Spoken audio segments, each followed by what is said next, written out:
Sasa ndugu zangu waandishi wa habari, nimesema tunafungamanisha masuala ya utalii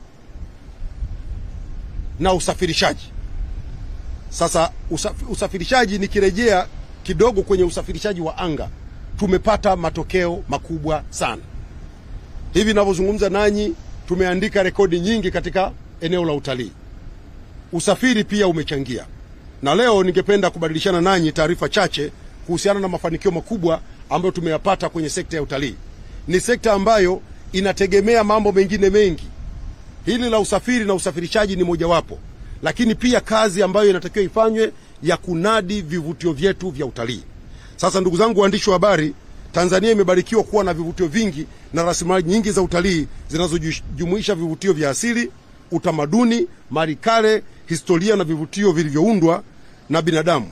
Miongoni mwa vivutio vinavyoitangaza Tanzania kimataifa ni hifadhi yetu ya Serengeti, mlima Kilimanjaro, hifadhi ya Ngorongoro, Ruaha, Mikumi na Zanzibar. Maendeleo katika sekta hii yamekuwa makubwa sana. Katika kipindi kifupi cha mwaka 2024-2025 tumeona ongezeko la watalii kutoka 2,141,895 hadi kufikia watalii 2,294,495. Ongezeko la watalii wa ndani limekuwa pia kwa kiwango kizuri, kutoka watalii 3,218,000 mpaka watalii 3,610,960. Hao ni watalii wa ndani. Watalii hawa wote ukiwajumlisha kwa pamoja, kati ya 24 na 25 wameongezeka kutoka 5,360,247 na hadi mwisho wa mwaka 2025 tumesafirisha watalii 5,905,455, sawa na ongezeko la 10%. Tunaendelea kupiga hatua kubwa katika eneo hili kwa sababu tunaamini kwamba ongezeko kubwa la utalii ni ongezeko kubwa la mapato kwa Watanzania. Kwa hiyo ni lazima tutekeleze afua mbalimbali za kuhakikisha tunaendelea kuongeza idadi hii ya watalii. Kwa ujumla, ukuaji huu umechangiwa na uboreshaji wa miundombinu ya usafiri, anga, reli na barabara, uwekezaji katika hifadhi zetu, lakini pia mikakati ya kimataifa ya kutangaza utalii. Tumepata nini baada ya kufanya jitihada hizi kubwa? Kwanza, ukijumuisha na kazi kubwa ambayo imefanywa na Mheshimiwa Rais kupitia filamu ya Royal Tour na Amazing Tanzania, nchi yetu imeanza kupata tuzo kubwa na nyingi za kimataifa.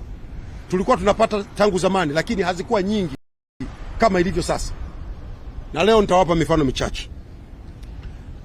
Katika mwaka 2024 Tanzania imefanikiwa kupata tuzo za kimataifa, yani World Travel Awards, ambazo zinatambuliwa kimataifa katika maeneo yafuatayo. Kwanza, Tanzania ilishinda tuzo ya Africa's Leading Destination ya mwaka 2024, yani kuwa kivutio bora barani Afrika.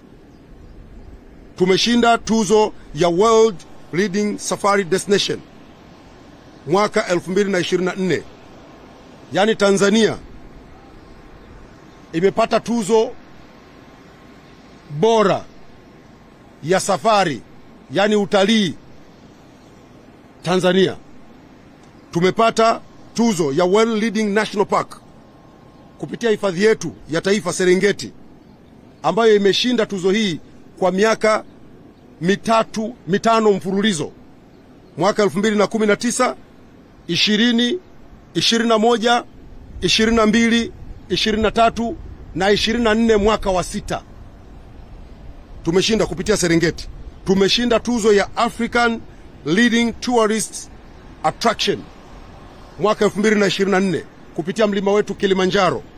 Tumeshinda tuzo ya Africa's Leading Tourist Board. Bodi yetu ya utalii inafanya vizuri kwa mwaka 2024. Lakini pia Tanzania imepata pia tuzo kwa mwaka 2025, tuzo za dunia za utalii teknolojia inanisumbua kidogo.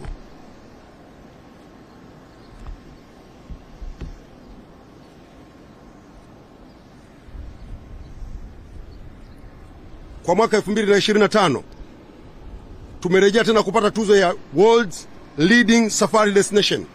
Tukapata tena tuzo ya World Leading National Park kupitia hifadhi ya Serengeti. Tukapata tuzo nyingine ya World's Leading Balloon Ride Operator, ule utalii wa baluni kule Serengeti. Tumepata tuzo nyingine ya World Leading Exclusive Private Island kupitia Jumeirah Thunder Island. Tumepata pia tuzo ya Africa's Best Corporate Retreat Destination Zanzibar.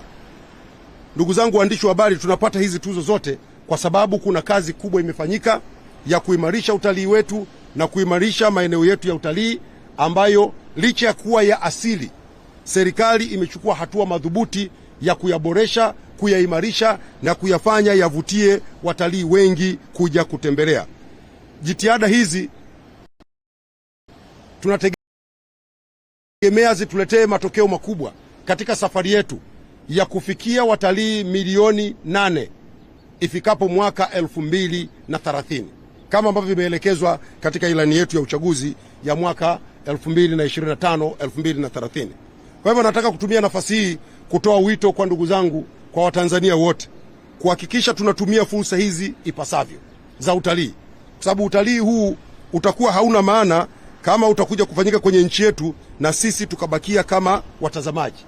Wale ambao wanafanya biashara, wale ambao wanaendesha shughuli mbalimbali za kutoa huduma, tuhakikishe tunazitoa huduma hizo kwa ubora unaotakiwa ili tuweze kunufaika ipasavyo na uwekezaji huu mkubwa unaofanyika kwenye utalii.